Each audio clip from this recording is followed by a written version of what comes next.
حضرت جابر رضی اللہ تعالی عنہ بیان کرتے ہیں، ایک جنازہ گزرا تو رسول اللہ صلی اللہ علیہ وآلہ وسلم کھڑے ہو گئے اور ہم بھی آپ کے ساتھ کھڑے ہو گئے۔ پھر ہم نے عرض کیا، اللہ کے رسول،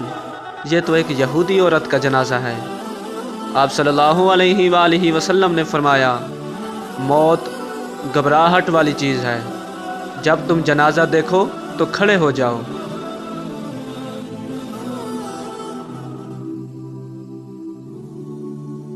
حضرت علی رضی اللہ تعالی عنہ بیان کرتے ہیں، ہم نے رسول اللہ صلی اللہ علیہ وآلہ وسلم کو جنازہ دیکھ کر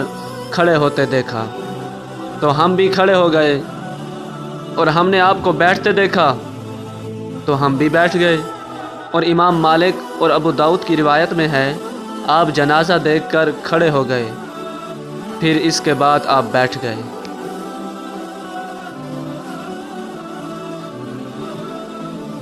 حضرت ابو ہریرہ رضی اللہ تعالی عنہ بیان کرتے ہیں، رسول اللہ صلی اللہ علیہ وآلہ وسلم نے فرمایا،